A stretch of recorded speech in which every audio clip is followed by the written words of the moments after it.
lack of intellectual content in Christianity and found himself attracted to Neoplatonism. St. Augustine eventually succeeded in reconciling the philosophy of Plotinus with orthodox Christian theology. In this way, Christianity was given a firmer intellectual foundation, and the evolved ideas of Plato were grafted onto the only intellectual force that proved able to survive the Dark Ages. Platonism, of one sort or another, thus became part of the Christian tradition, which through the centuries produced a succession of thinkers who understood Plato better than Plato: the Platonists, the Neoplatonists, St. Augustine, and so forth. Platonists continued to flourish in major European universities, especially in Germany and at Cambridge, until well into the 20th century. But the species is now thought to be extinct. From Plato's writings. Philosophy begins in wonder. Theaetetus, 155d. Here is a parable which shows how our nature may become enlightened or remain unenlightened. Imagine the condition of men as living in a sort of underground cavern with a long entrance open to the light. Here men have existed since childhood, fettered by the leg and the neck, so that they cannot move or turn their heads in any way and can only see in front of them. Higher up, and some distance behind them, is the light of a burning fire, and between the fire and the prisoners is a path with a parapet along it, like the screen at a puppet show, which conceals the performers while they display their puppets above it. "I can picture it," he replied. "Now behind the parapet imagine there are men carrying all kinds of objects, including figures of men and animals, in stone and wood and various other materials, which project above the parapet. Some of these people would be speaking, and some would be silent." "This is a strange image you conjure up," he said, "and those chained men are strange prisoners."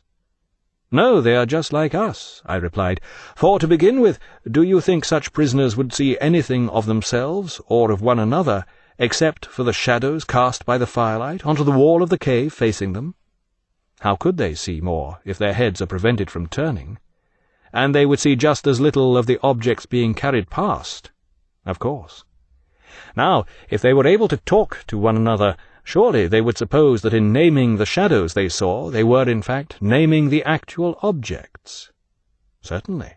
And if their prison had an echo from the wall facing them, when one of the passers-by behind them spoke, the prisoners would naturally assume this came from the shadow passing before their eyes." "By Zeus, they would indeed," he said. "In all ways, then, the prisoners would consider reality to be nothing else than the shadows of those artificial objects." "Inevitably," he agreed. The Republic, Book 7, 514a to c. We must then conclude that education is not, as some claim, the introducing into a soul of knowledge which was not there beforehand, as if they were introducing sight into a blind eye. That is what they say it is.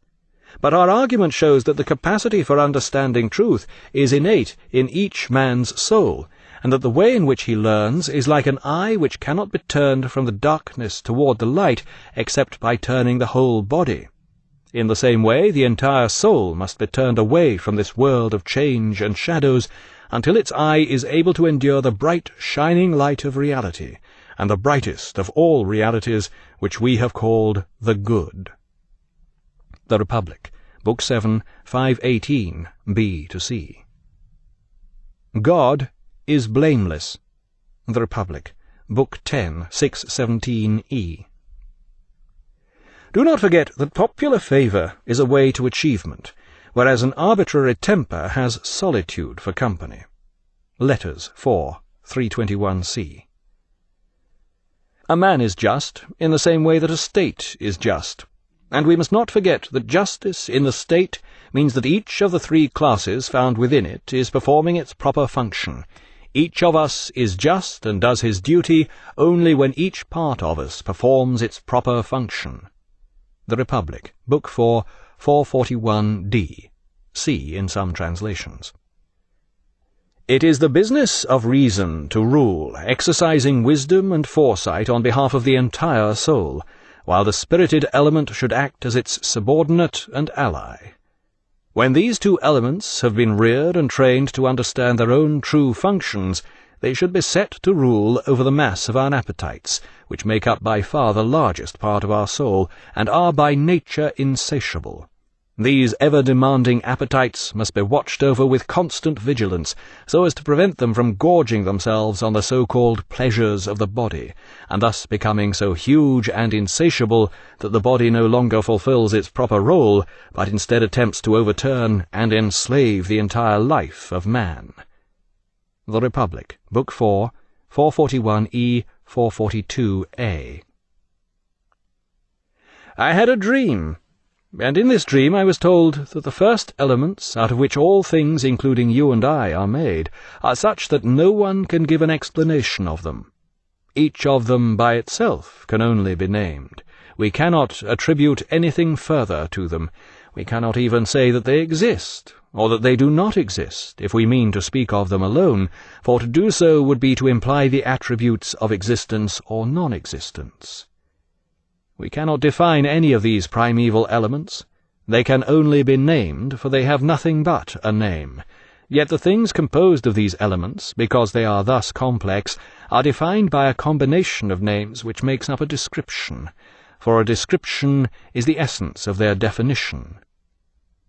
Theaetetus, 201e, b in some translations, 202b. Suppose that when someone sees or hears or notices something, he says to himself, "What I perceive looks rather like something else, though it is in fact only a poor imitation." Don't you agree that the person who receives this impression must have had previous knowledge of that something else, and is in fact being reminded of it? Of course. Then we must have had some earlier knowledge of equality, before we first saw things which were almost equal without being fully so. I agree. And at the same time we agree that we did not and could not have come by this notion of equality except by sight or touch or one of the senses. I am treating them as all being the same. They are, Socrates, for the purposes of our argument. So it must be by the senses that we become aware of the notion that things which are almost equal are not absolutely equal. Yet we must have a notion of this absolute equality, or there would be no standard with which to compare the things that we perceive as being almost equal.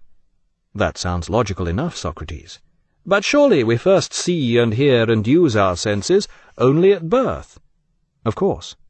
But previously we agreed that we must have knowledge of equivalence and non-equivalence before we use our senses, or we would not be able to make any sense of them. Yes. Which means we must have had this knowledge before we were born. So it appears.